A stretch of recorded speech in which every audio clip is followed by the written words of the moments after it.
హల్లెలూయా. గట్టిగా చెబుదాం, బిగ్గరగా చెబుదాం, గట్టిగా చేతులు పైకెత్తి హల్లెలూయా. హల్లెలూయా. మన ప్రభువైన యేసుక్రీస్తు ఘననామానికి మహిమ కలుగును గాక.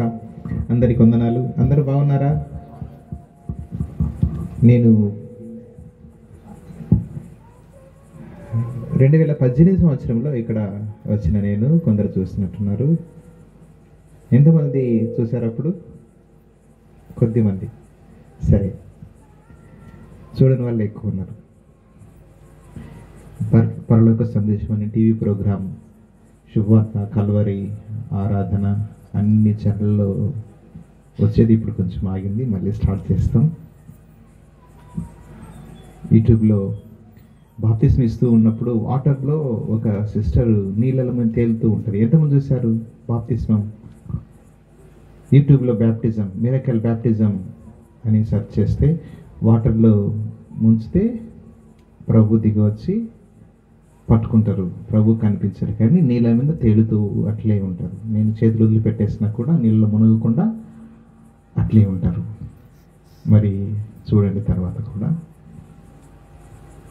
మరి నా పరిచర్యలో ప్రతి చోట బాప్తిస్మం ఇచ్చిన ఎక్కడైనా సరే ఒక్కరు కాదు, ఇద్దరు కాదు, అందరు అట్లే ఉంటారు. హల్లెలూయా. ఒకసారి జరిగి ఆగిపోవడం కాదు, కంటిన్యూషన్ అట్లే జరుగుతుంది. ఇంకా నదిలో ఇచ్చేసి అట్లా ముంచి బాప్తిస్మం తేలుతూ ఉంటే బయటికి వెళ్ళిపోయినా కూడా అట్లే ఉంటాను. నేను ఇచ్చి తిరిగి లేపేంత వరకు. మరి అట్లాగా దేవుడు వాడుకుంటున్నాడు. మరి సాక్ష్యం, కొద్దిసేపు సాక్ష్యం చెప్పిన తర్వాత వాక్యం మనం వేద్దాం. నేనెవరో మీకు తెలియకుంటే వాక్యం సరిగా వినలేదు కదా.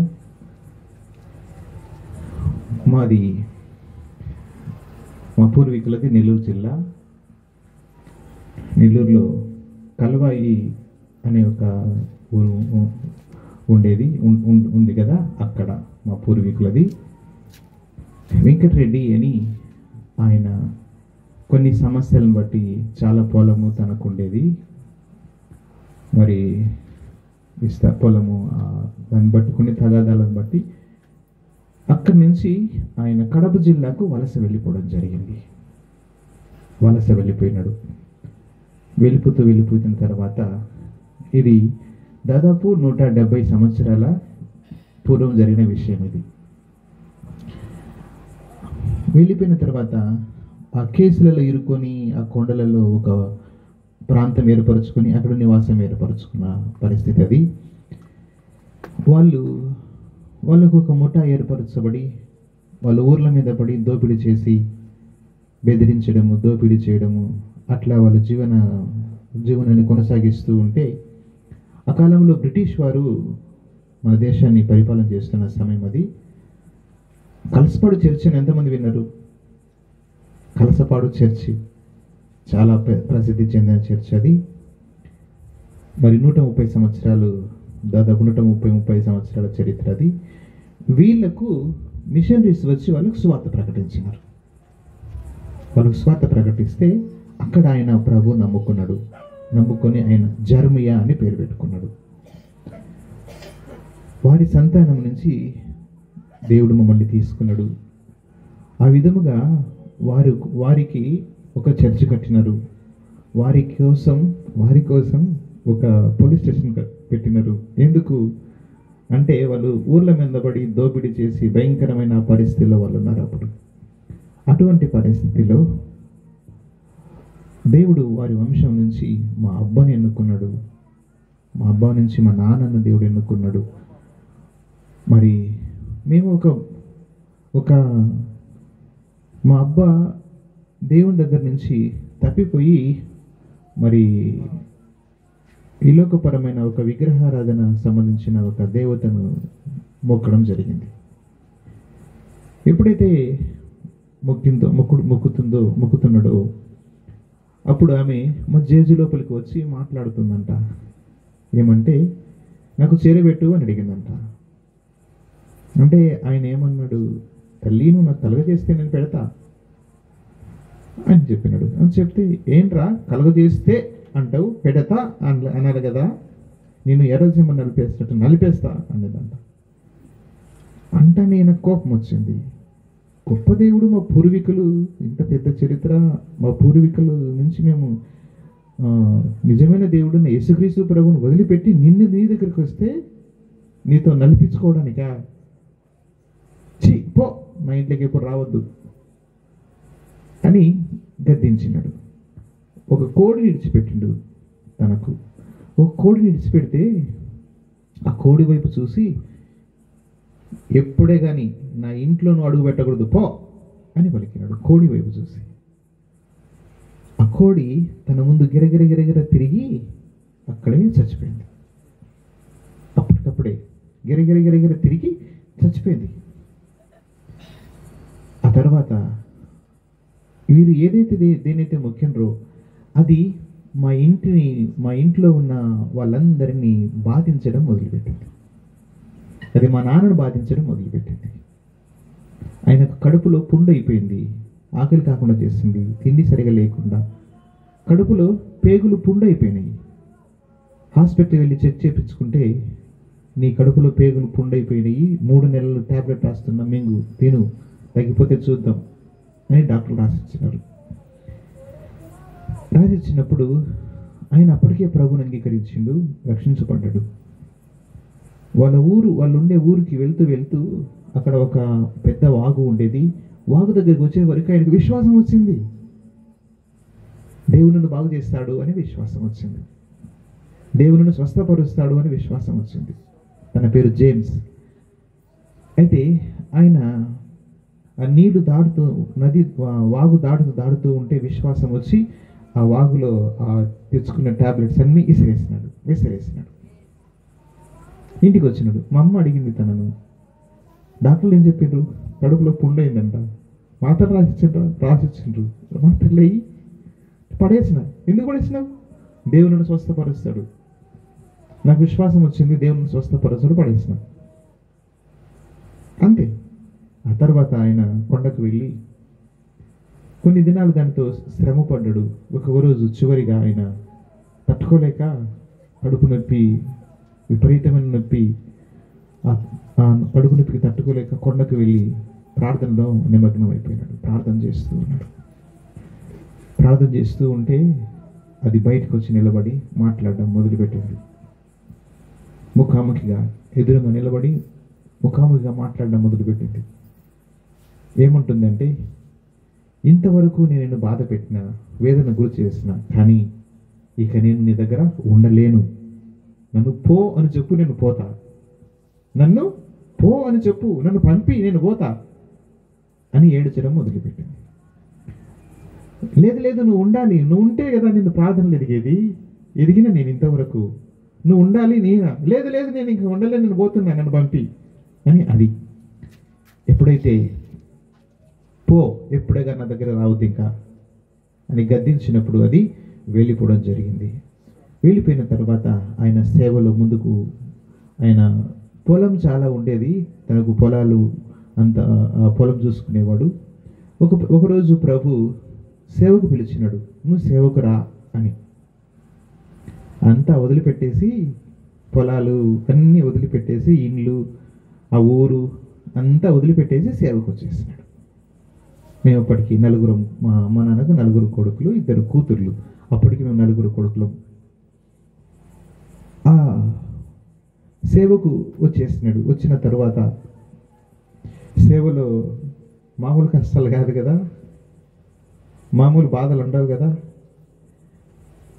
దేవుని కోసం సేవలో త్యాగం చేసి, ఆస్తుల్ని, పొలాల్ని, ఐశ్వర్యాన్ని అంతా వదిలిపెట్టి బైబిల్ పట్టుకున్నందుకు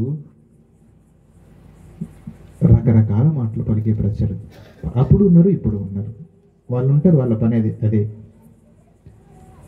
అటువంటి పరిస్థితిలో ఆయన దేవుని కొరకు నిలబడ్డాడు. అనేక శ్రమలు, అనేక కష్టాలు, అనేక ఇబ్బందులు, అనేక అవమానాలు, అనేక ఆటుపోట్లు.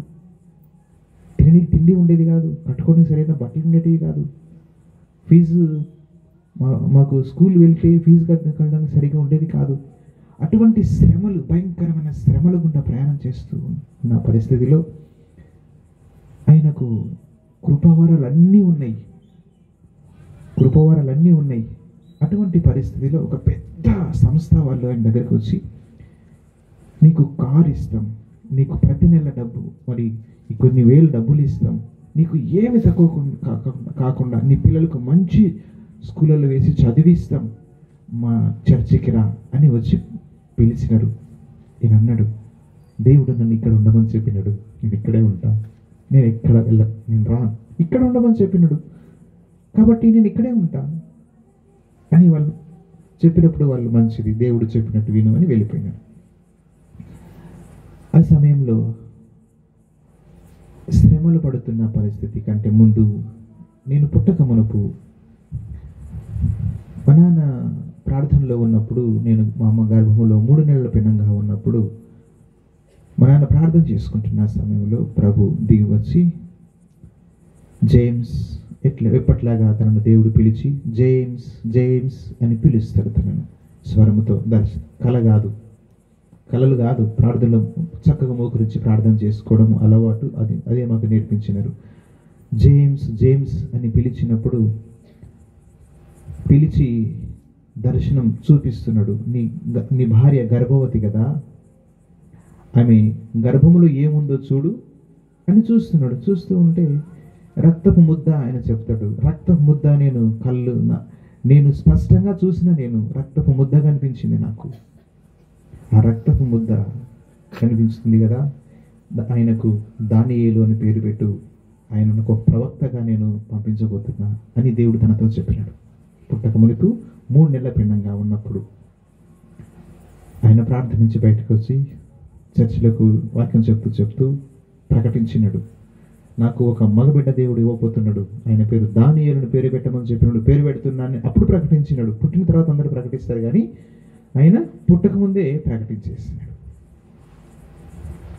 ఆ తర్వాత నేను చదువుకుంటున్నప్పుడు ఈ కష్టాలు ఈ శ్రమలు చూసి ఇట్లా చేయకూడదు, సేవ ఇట్లా కాదు, ఉద్యోగం చేసుకుంటూ సేవ చేస్తాను, నేను డబ్బు సంపాదించుకుంటూ ఉద్యోగం చేస్తూ సేవ చేస్తాను అని డిసైడ్ అయిపోయినా. బాగా చదువుకోవాలని కసితో చదవడం మొదలుపెట్టిన. మా క్లాస్లో నేనే ఫస్ట్. నేను 7th క్లాస్ చదువుతున్నప్పుడు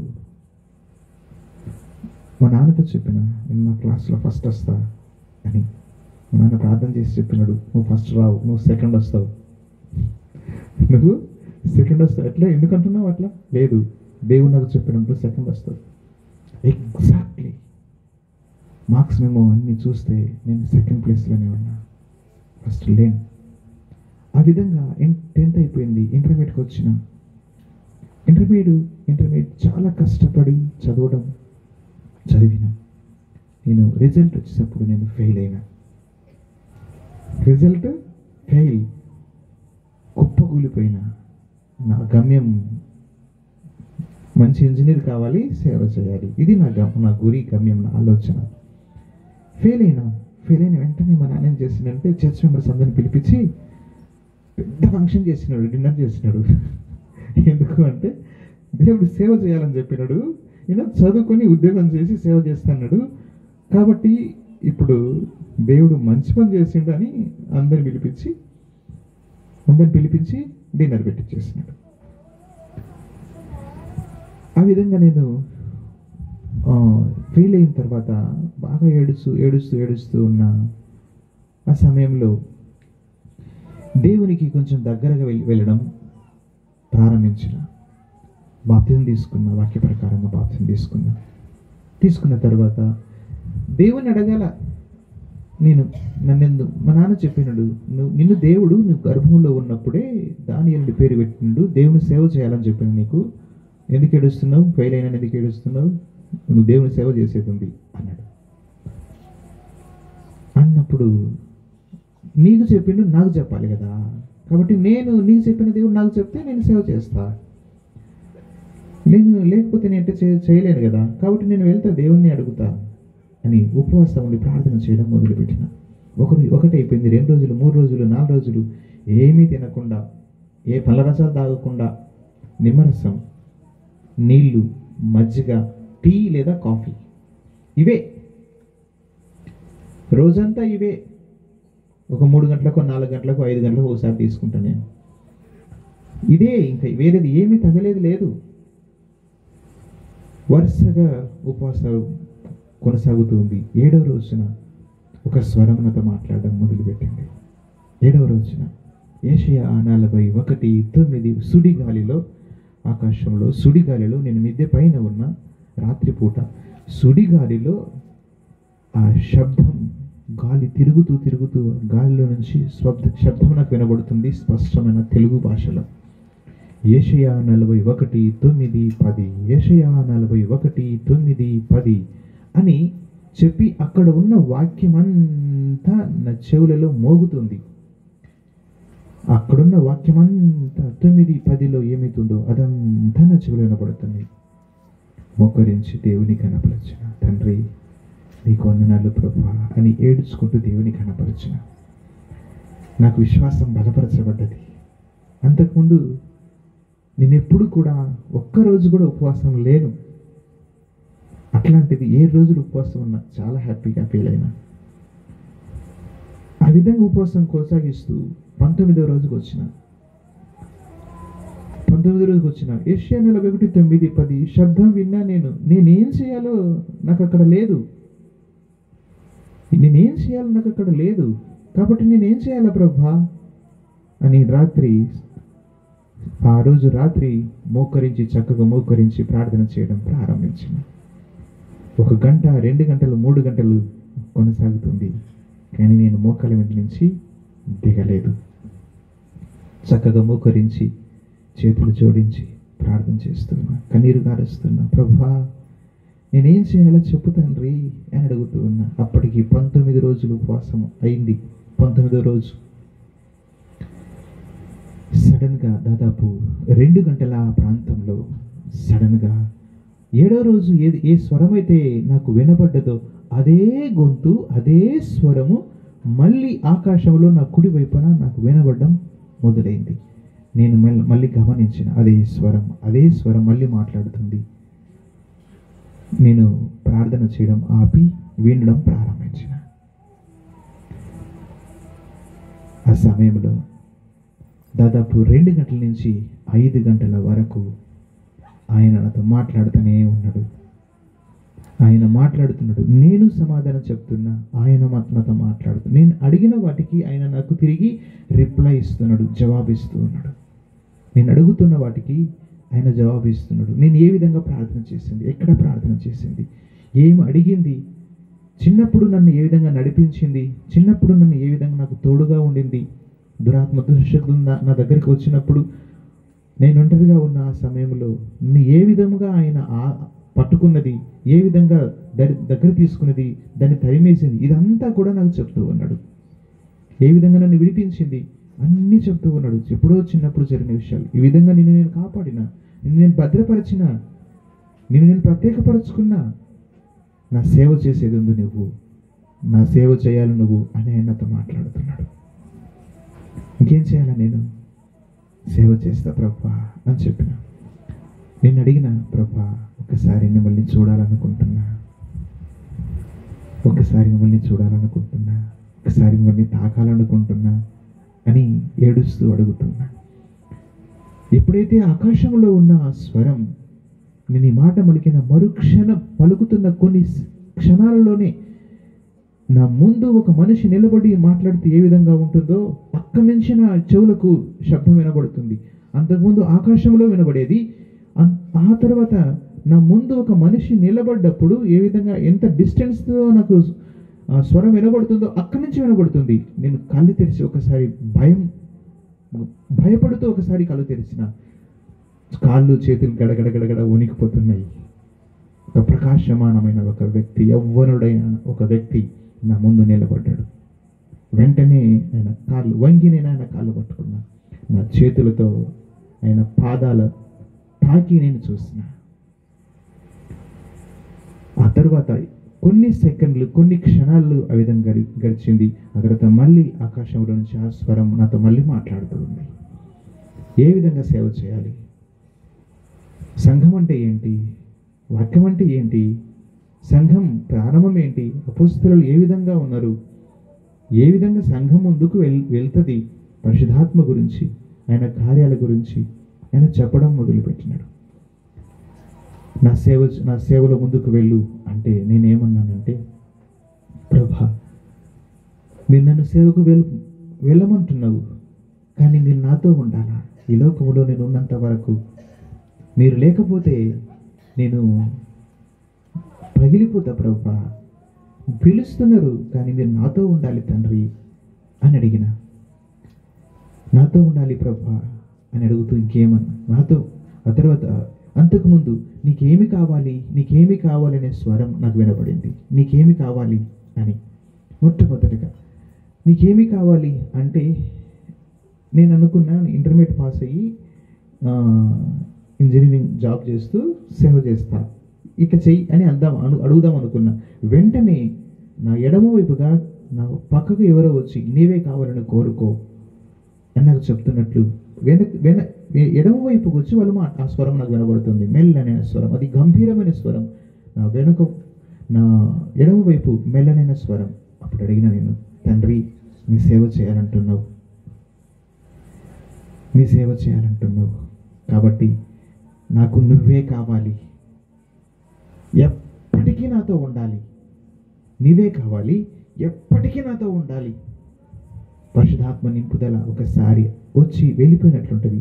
అట్లా కాదు, నాకు ఎప్పటికీ నాతో ఉండాలి అని అడిగిన.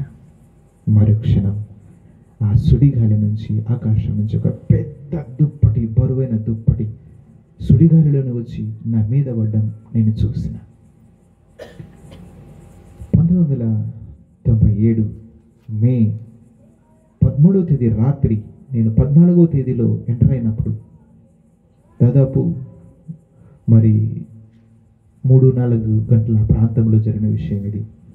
మే 14వ తేదీ దేవుడు నన్ను తన దుప్పటితో అభిషేకించినాడు. కల కాదు, చక్కగా మోకరించి ప్రార్థనలో ఉన్నప్పుడు నా జీవితంలో జరిగిన వాస్తవ సంఘటన ఇది. నేను చెయ్యి అంటుంటే ఆ స్పర్శన తాగుతుంది. ప్రార్థనలో ఉన్న నేను ఈ చెయ్యి ఇట్లంటే తాగుతుంది. నా శరీరం పైన ఒక బరువైన దుప్పటి నా మీద తగులుతుంది. నాకు అది, నేను దాన్ని చూస్తూ నా కళ్ళ కనిపించలేదు, కానీ నేను తగులుతున్నా. నా చేయికి స్పర్శ తగులుతూ ఉంది. నాకు అర్థం కాలేదు, ఏంటి ప్రభా ఇదేంది, ఏదో ఎప్పుడు నువ్వు నాతో ఉండు అంటే చేయి పట్టుకుని కనిపిస్తావు అనుకుంటే ఏంది ఇది అర్థం కాలేదు నాకు అని ఏడ్చడం మొదలుపెట్టిన. ఆ తర్వాత ప్రభు నాతో చెప్పిన మాట, కీర్తనలు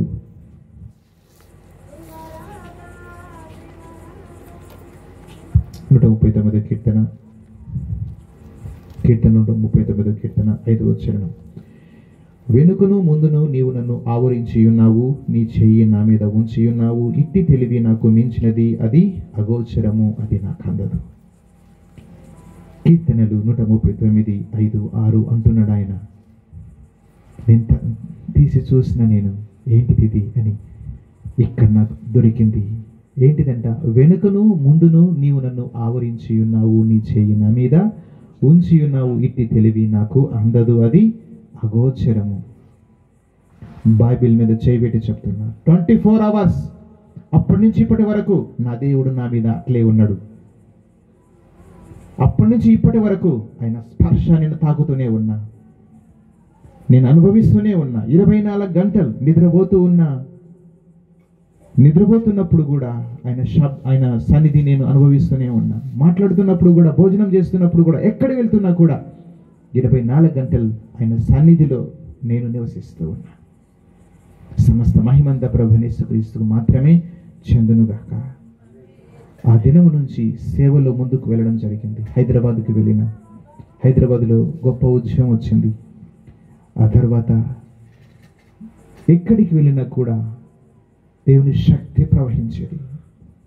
అప్పటి నుంచి ఇప్పటి వరకు ప్రవహిస్తూనే ఉంది. భయంకరమైన మంత్రశక్తులు, చేతబడు శక్తులు, బాణామతి, భయంకరమైన పరిస్థితుల్లో ఉన్న వారిని దేవుడు యేసుక్రీస్తు నామములో పో అనగానే లేచి నిలబడడం జరుగుతుంది. అనేక మందిని ప్రభు స్వస్థపరచారు. క్యాన్సర్ని, HIV పాజిటివ్ ఉన్న వారిని, రకరకాల సమస్యలతో ఉన్న వారిని, కుంటి వారిని లేవనెత్తినాడు ఆయన. వారిని లేవనెత్తినడు. చనిపోయిన మనిషిని కూడా చనిపోయిన ఇద్దరిని ప్రభువు లేవనెత్తినాడు. చచ్చిపోయిన వారు ఇద్దరిని ప్రభువు లేవనెత్తినాడు. హాస్పిటల్కు నన్ను పిలిపించినారు. అప్పటికే బట్ట కప్పి బయట పెట్టినారు. చనిపోయింది. కడుపు ఉబ్బి పొట్ట పేగులు పగిలి చచ్చిపోయింది ఆమె.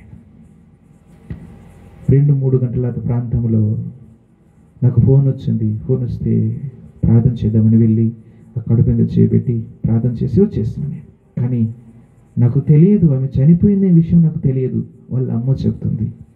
నేను వచ్చిన తర్వాత వాళ్ళ అమ్మ చెప్తుంది, ఆమె పేరు కొండమ్మ. ఆమె ఉంటుందంటే, అయ్యా నువ్వు ప్రార్థన చేయకముందు చచ్చిపోయింది అని నా బిడ్డ నీకు చెప్తే రావు అని నా బిడ్డ కోసం ప్రార్థన చేయమని చెప్పిన.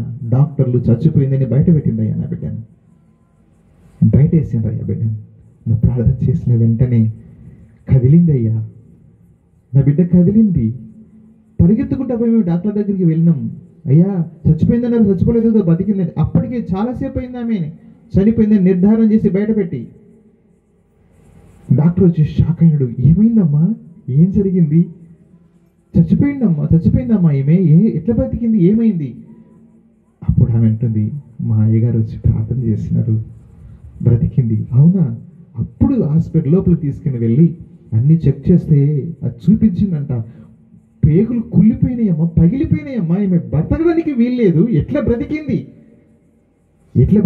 లోపల ఇన్ఫెక్షన్తో పగిలిపోయి ఆ మలమంతా లోపలనే ఉండిపోయిందమ్మా, చూడు అని అవన్నీ చూపించిందంట. దేవుడు బ్రతికించినాడు. ఇంకొక సమయం ఒక ఆరోగ్యం బాగలేకున్న బిడ్డను నా దగ్గర తీసుకొని వచ్చినారు. చాలా సంవత్సరాల నుంచి బాగలేదు, ఫుడ్ లేదు. తీసుకుని వచ్చిన తర్వాత ఆమె ప్రార్థన కోసం తీసుకుని వచ్చినారు. రాగానే చచ్చిపోయి పడిపోయింది. అక్కడ మా చెల్లెలు అందరూ గుమికుడు చుట్టూన్నారు. చూస్తే చచ్చిపోయింది. చాలాసేపు అయింది. లేదు, ప్రాణం ఊపిరి లేదు. నేను మోకరించి ఆ చోట ప్రార్థిస్తున్న, ప్రభా బ్రతుకుతుందని తీసుకుని వచ్చింది ఇక్కడికి. అందరు ఏడుస్తున్నారు, వాళ్ళ బంధువులు అందరు ఏడుస్తున్నారు. ప్రభా బ్రతకాలని, బ్రతుకుదని ఇక్కడ తీసుకుని వచ్చినారు. చచ్చిపోయిన డెడ్ బాడీని వాళ్ళ ఇంటి దగ్గరికి పంపడం నేను ఒప్పుకోను.